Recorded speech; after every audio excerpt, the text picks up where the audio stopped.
आपलं भारताचं हेरिटेज इतकं इतकं श्रीमंत आहे, इतकं रिच आहे.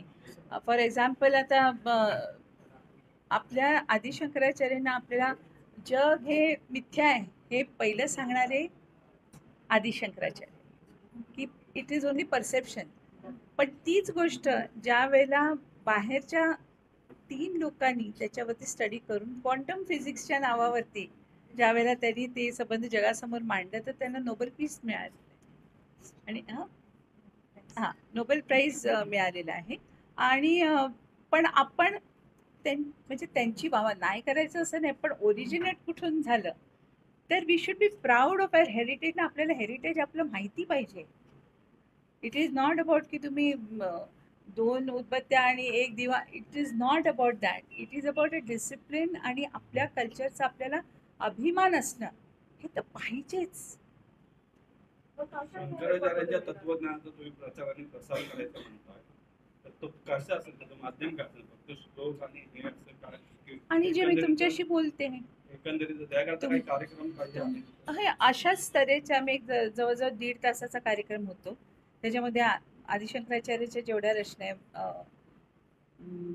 रामभुजंग स्तोत्र आहे, भजगोविंदम आहे त्याच्यामध्ये, मग आत्ताचं जे सौंदर्य लहरी आहे, गणेश पंचरत्न आहे, महिषासूर मर्दिनी स्तोत्र आहे, असं सर्व मिळून त्याचं सिनॉप्सिस करून आम्ही एक साधारण 1.5 तासाचा कार्यक्रम आम्ही करतो.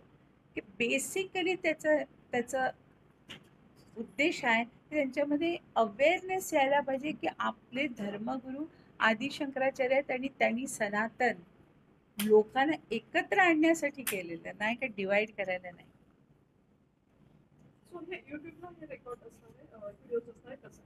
नाही, आम्ही आता सुरुवात आम्ही केलेली आता भारत मंडपमध्ये केलं, हाऊस ऑफ कॉमन्समध्ये केलं, आता आज तुमच्या समोर एक छोटंसं फक्त सौंदर्य लेरी केलं.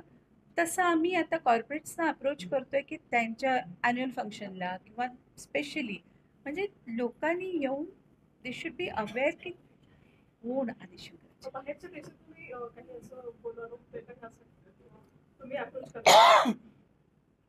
नाही, आम्ही अप्रोच केलेले, कारण जोपर्यंत कुठेतरी प्लॅटफॉर्मवर येत नाही तोपर्यंत त्यांना कळणार नाही.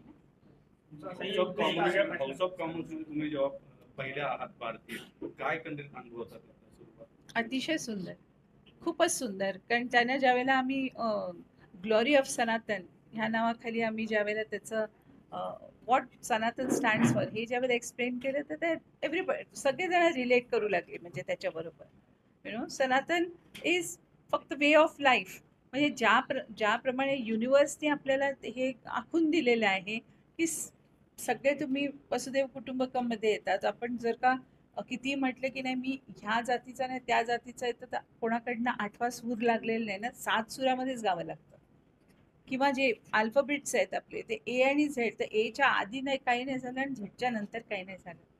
कुठलीही लँग्वेज असो, कुठलाही धर्म असो आणि काही असलं तरी युनिव्हर्सने आखून दिलेल्या काही गोष्टी आहेत. सूर्य सगळ्यांसाठी एकच आहे. म्हणजे ह्याच्यासाठी हा सूर्य आणि त्याच्यासाठी दुसरा सूर्य असं नाही आहे. तर वी हॅव टू म्हणजे ज्यावेळेला आपण युनिव्हर्सच्या भाषेने ज्यावेळेला आपण त्यांनी आखून दिलेल्या ह्याच्यावरती चालू त्यावेळेलाच या जगामध्ये हार्मनी येईल.